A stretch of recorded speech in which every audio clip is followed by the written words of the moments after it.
Hello, good morning, and this is Miriam, and good morning ho sa ating lahat. Ngayon ho is April 9, araw ng Kagitingan and holiday. Ngayon ho, yung ating topic, all about ito yung mga pinaka-importanting mga items or bagay or essential sa mga estudyante. Ito ho yung para sa mga malapit sa mga kwanha, sa mga schools, yung tindahan. Yan ho, yung ating topic, and good morning. Pero itong topic natin, pwede din ho ito sa kwanha, sa mga tindahan. Kung wala pa kayo nito, pwede din ho ito dito sa inyo ha. Ito ho yung ating number 1. Ito ho yung pinakamahalagang hinahanap ng mga estudyante dahil malapit tayo sa tindahan, sa eskwelahan.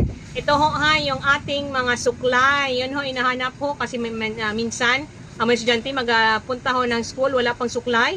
And then mga tali ng buhok, yung mga clips, hair clips, hairpins, yan ho yung meron ho dapat ang tindahan ninyo kung malapit ho tayo sa school. Yan ho ha, yun yung number 1, suklay. Suklay at mga tali, yan ho. And then number 2, ito din ho yung hinahanap. Ito ho yun always, dapat meron ho kayo nito basta malapit kayo sa tindahan. Sa eskwelahan, palagi ata ako nagkamali, no?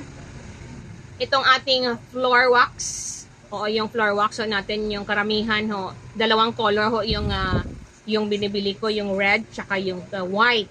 Yun lang, and then kaya lang mga estudyante is yung ibang room nila is meron namang naka-tiles na, pero yung iba is yung mga old na rooms need ng mga floor wax, and then yung ibang mga school din dito naghahanap pa rin ng floor wax. So yun ho ha, floor wax and fabric conditioner. Yung fabric conditioner, yung pampabango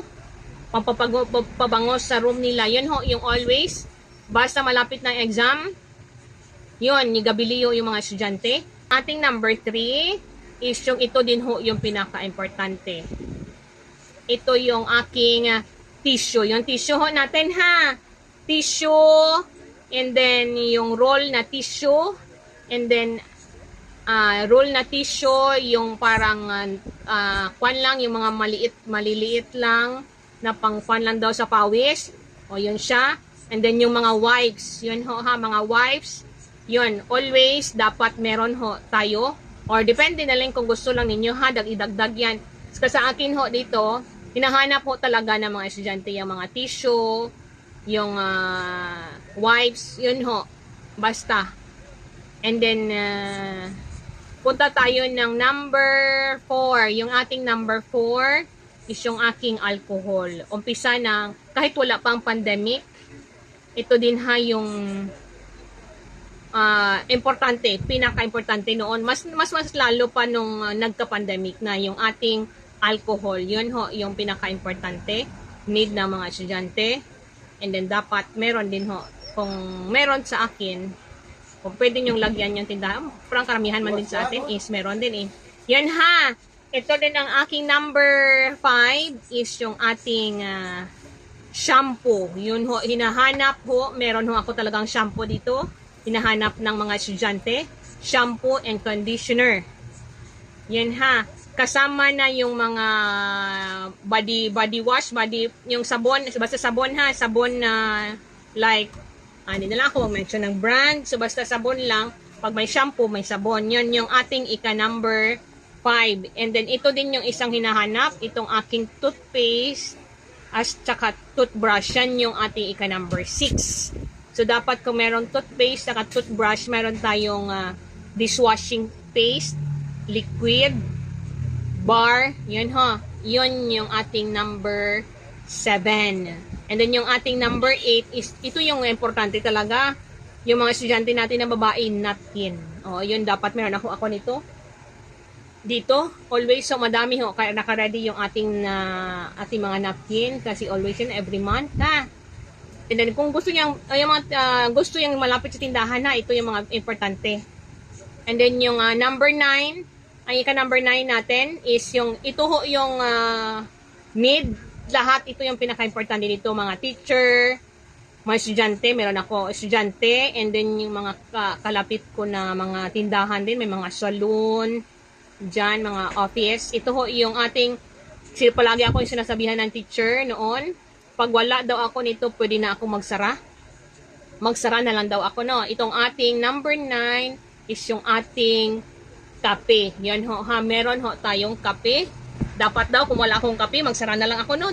School supplies na gani ang akin na binabenta. So, sige lang. And then ito, meron na tayong coffee, meron tayong mga gatas, and then yung sugar, and then yung iba, basta bilong yung, hindi ko kasi kung sabihin ko, makakuha nyo ng mga brand, no? Basta yun, ho. Kape, gatas, sugar, at yung isa, yung parang chocolate, basta ganun na lang yan, ha? Yung mga, basta ganun.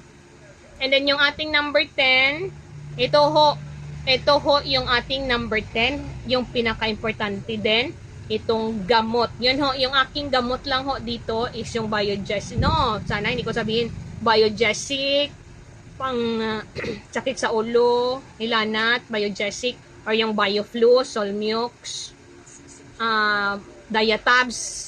Yun lang ho yung pinaka-importante na meron ho ako, and then yung ating Band-Aid. Yun ho yung ating ika-number 10.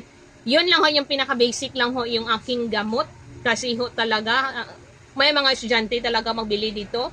And then makuha ko, bakit meron man kayong parang clinic doon sa school, malayo daw. So ito lang, ilang pan lang daw nila is kung makakakuha sila bago magpasok, makalabas sila kasi need. Yun ho, yun lang yung pinaka-basic na meron ho ako. Yun lang ho yung ating top 10. Ay, meron pa pala yung kiwi. Hindi ko alam kung saan ko ilagay. So, kiwi ha. Meron din. And then yung ating number, ano bang kulang? Hindi ko pa alam, no? Number, o lagyan pa natin ng isa. Last one. Ito yung pinaka-importante. Dito ho ako, ito yung pinaka-importante na wala pang, tawag niyan, wala pang pandemic. Kasi ho, ang mga estudyante ho natin, nang dahil yan sa yung mas-mas na mga Korean. So, meron ho talaga yung ibang-ibang color. Yun ho. Iba-ibang color. And then, yun yung ating pinaka-importante, yung aking mask. Mask ha. Wala pang pandemic, mabenta na. And then, ngayon, nagka-pandemic. And then, until now ho, meron ho talaga. Kasi may iba is para iwas sa lalo na may mag-ubo. You know, iba is sila na lang yung nag-mask para safe sila. Kasi yung iba, yung kung sino pa yung nag-ubo, yun pa yung hindi nag-mask, no? So, yun lang ho yung ating topic.